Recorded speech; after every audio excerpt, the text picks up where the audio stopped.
Hello and welcome to the PIPCast Podcast, a programming arm of Paths Publishing.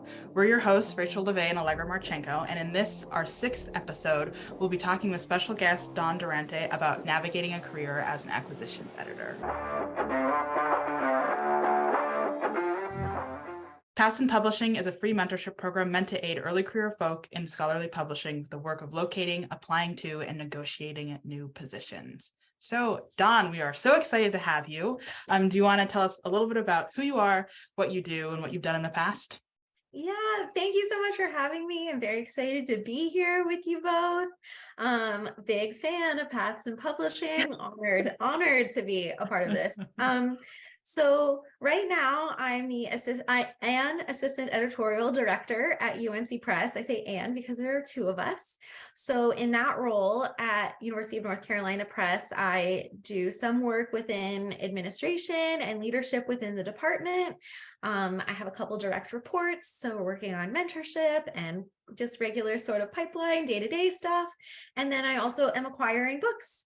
I work in U.S. history after 1900, African American history and African American studies, Black feminist studies, women's history, girlhood studies, carceral studies, social justice, kind of social movement history, things like that. Before I got the opportunity to join the University of North Carolina Press rather recently in fall of 2022, before that, I was editor-in-chief at the wonderful University of Texas Press. And prior to that, I was an assistant, an editor, and a senior acquisitions editor at University of Illinois Press. Through all of those different roles and acquisitions work, my lists have included slightly different acquisitions areas depending on, the needs and focuses of the organization. But the central force of my work and my interests and my commitments are to Black studies, women, gender, and sexuality studies, and those meeting at Black feminist studies and girlhood studies. And right now at UNC Press, I'm really super thrilled to be working really dedicatedly in carceral studies and books that are dealing with different justice dimensions. It's so exciting to hear your biography because I've known you for a while, Dawn, but hearing that range of positions that you've held within acquisitions is just I think there's so much you can share with our community that will be beneficial in thinking about the topic of this podcast, being an acquisitions editor, how to do this work.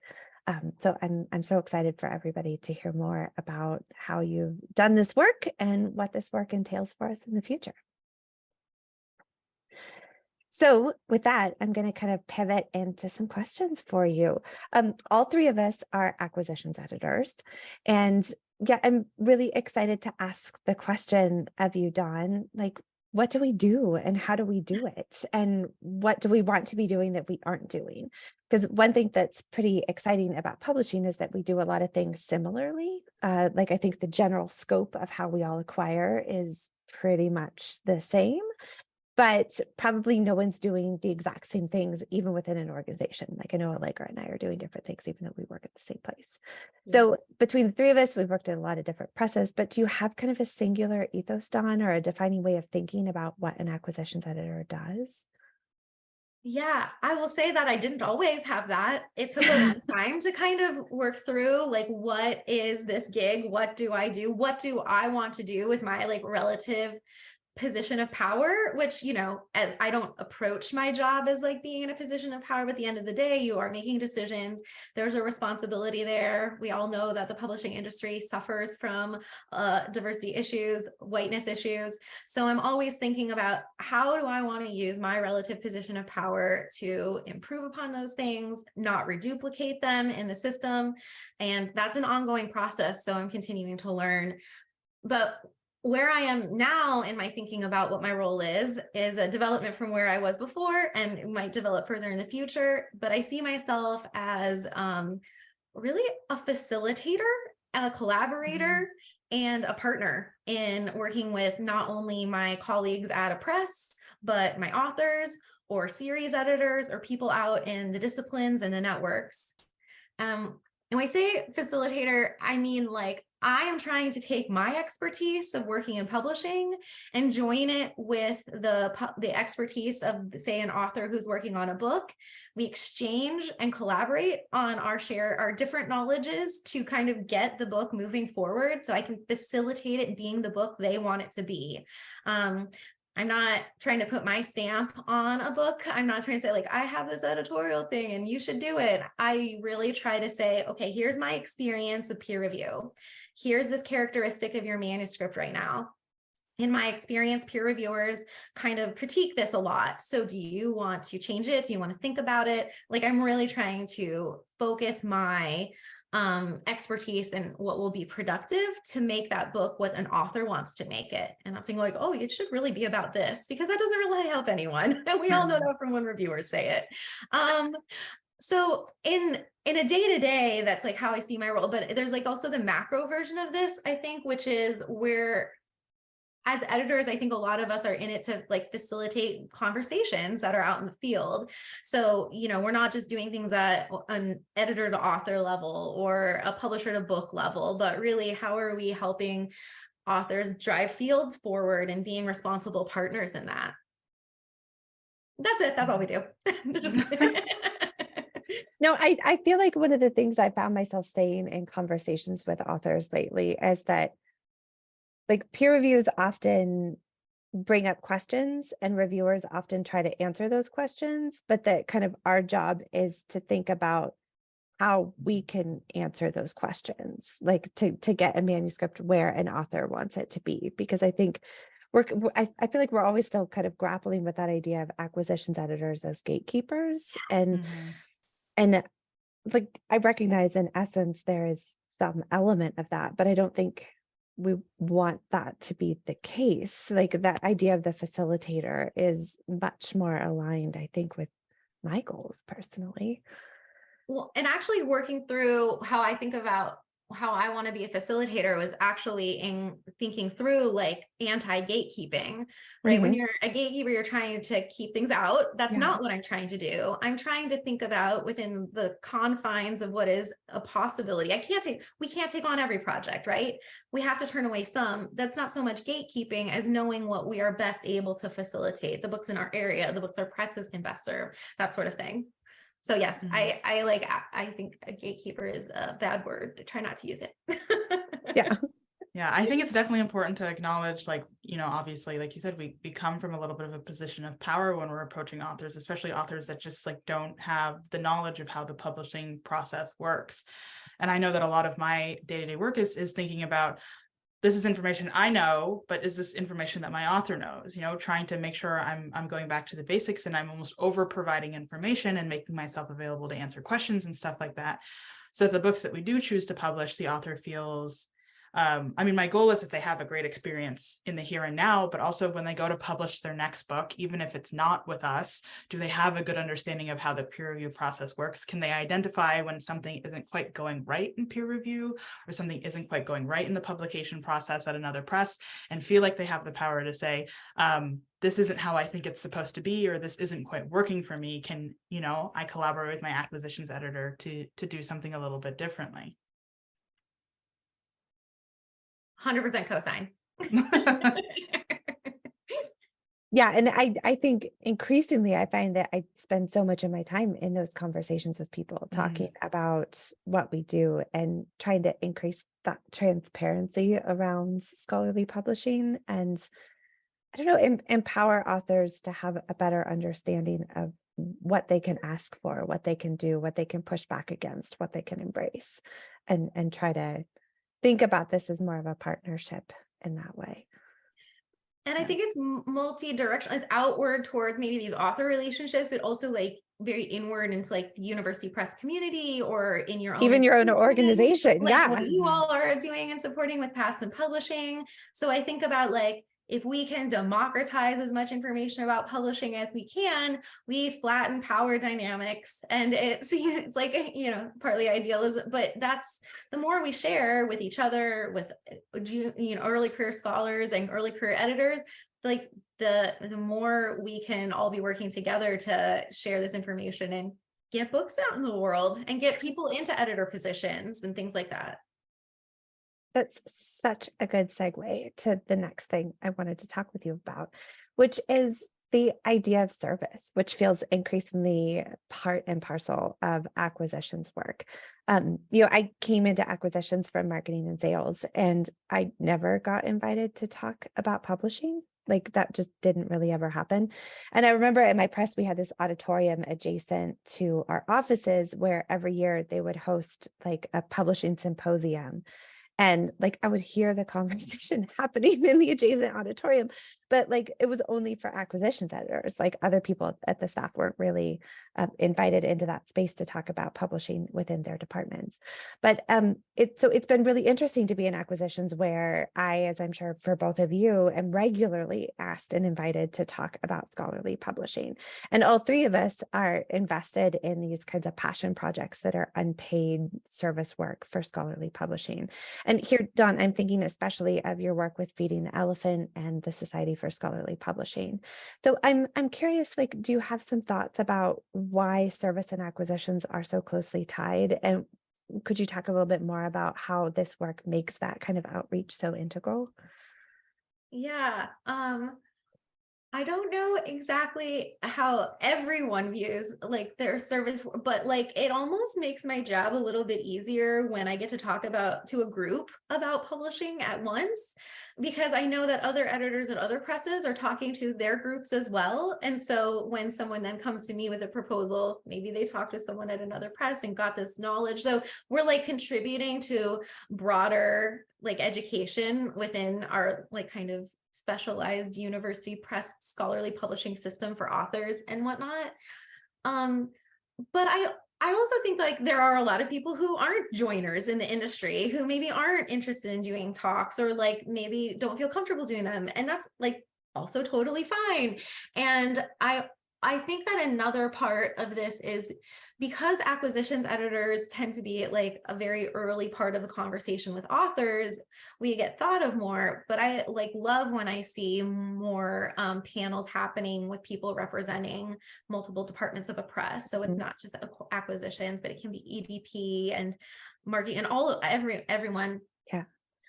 Also, like when I think about the service I'm about to take on, I really ask myself, like, am I going to get something out of it too? And like, not because I'm a selfish monster, but because it's unpaid, it's time, and I want to learn too, right? Like I want professional development as well. So something like working on Feeding the Elephant for the HNet book channel has been really rewarding because I'm reading a lot of pieces that are going up on that forum. I'm making networks with people that are really doing interesting work, and I'm learning a lot of things I wouldn't necessarily have known about otherwise. But it also is, it grows out of the fact that like, I personally think of scholarly publishing and university press publishing as my professional home as well as my intellectual one. So that's as nerdy as it sounds. And I really like enjoy that. I find it fulfilling.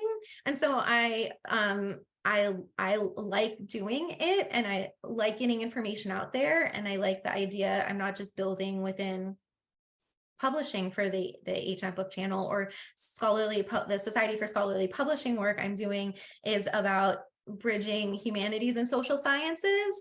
And so learning also what can I take back to my home press, but also how can I foster those conversations as part of that professional development work for others as well, like, making information be out there so people can learn from it.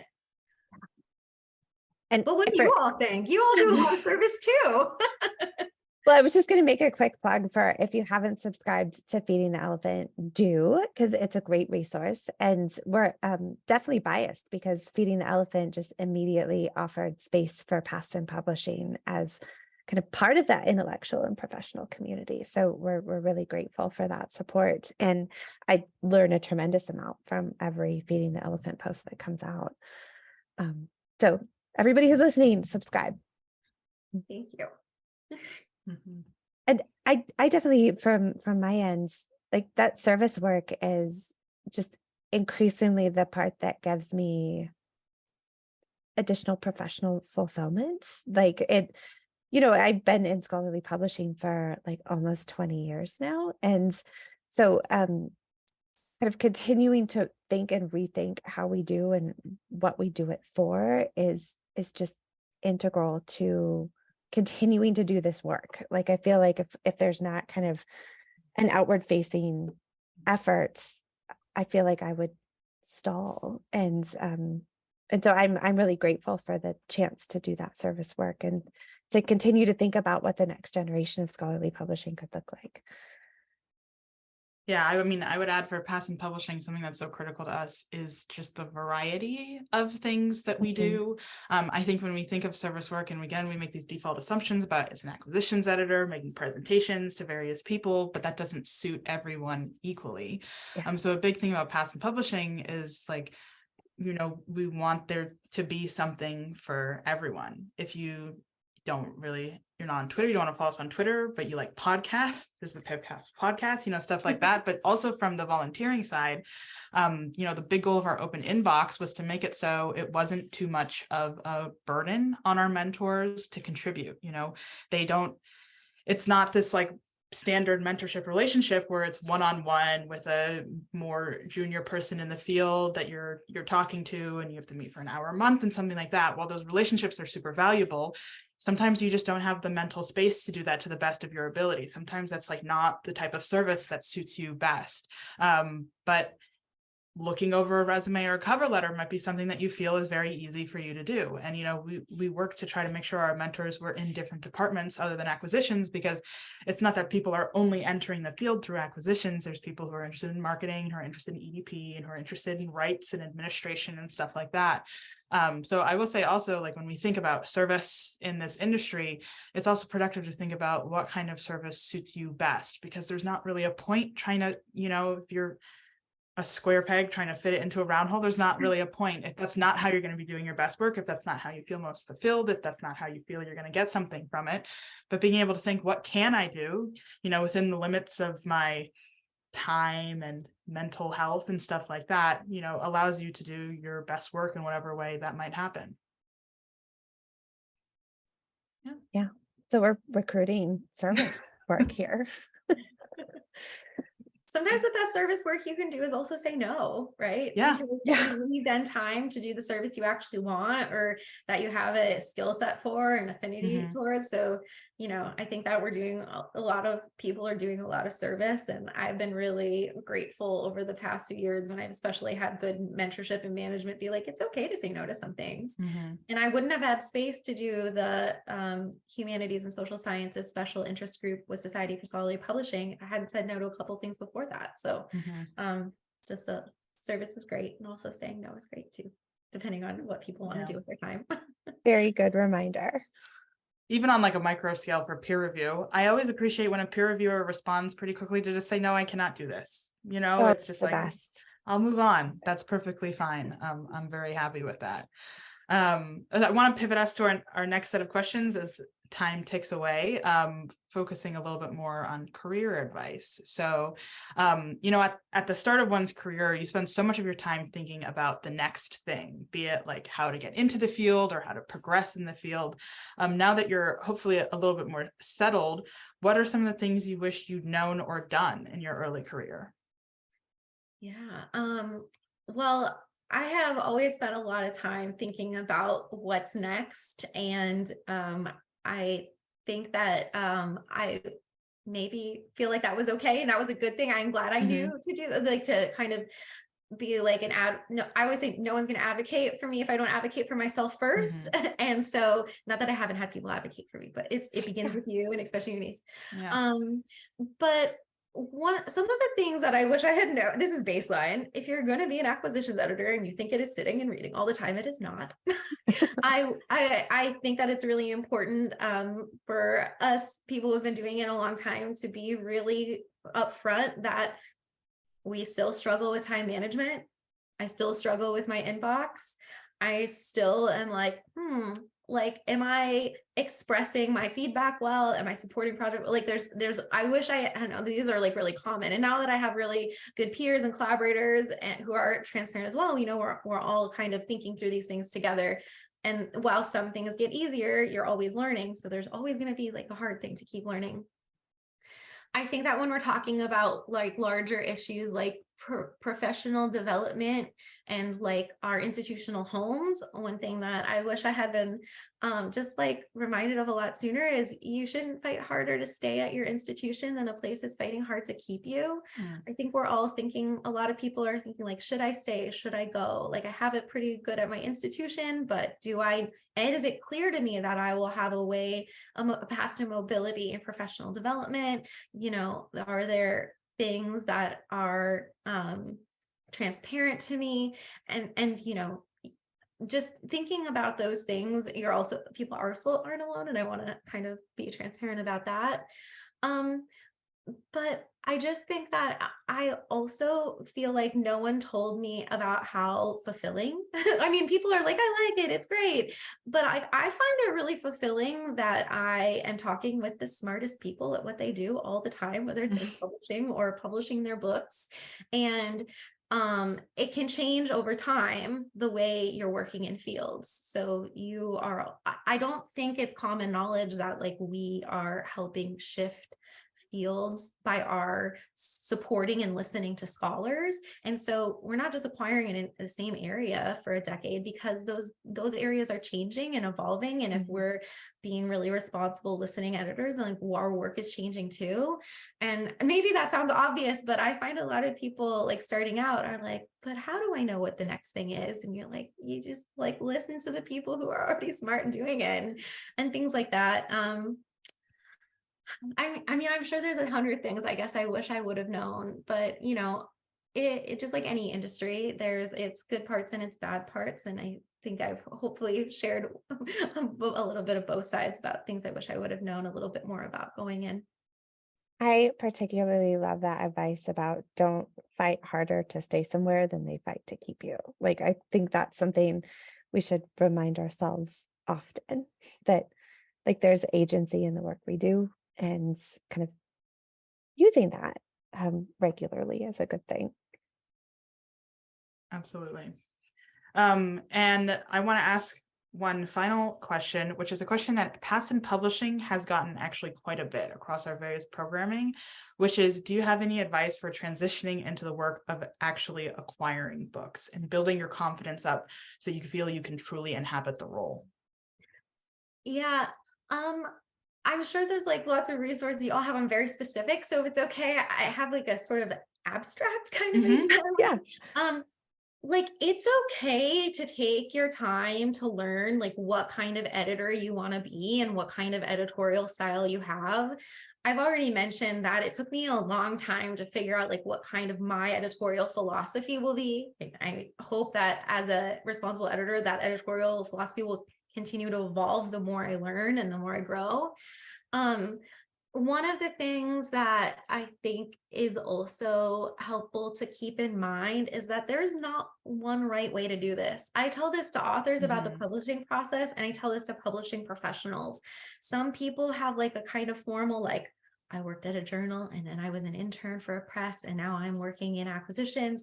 That's fine. Like that kind of, is one path, but like sometimes people are in another department and move in, like there's new fellowships kind of now and things like that. There's not one right way to have a professional trajectory.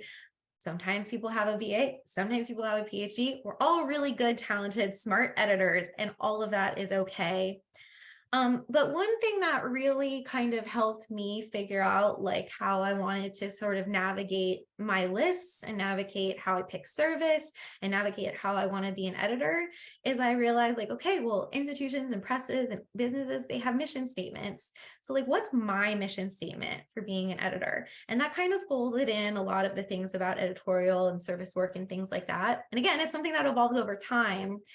But maybe if people are thinking about like, okay, how do I explain what I want in my professional trajectory? Like start thinking about like, well, what is my personal mission? And like, not to be like self-righteous or haughty or anything like that. Just be like, what are my goals? And if I can reduce that to like a sentence of something that combines multiple commitments, that helped me have like a clear trajectory of like, okay, well, I do want to go into more administrative work and department like head work, and that was just part of what I knew I wanted my mission to be. But it's also like I also took a step back from some of that to go from editor-in-chief to assistant editorial director. So these things can change.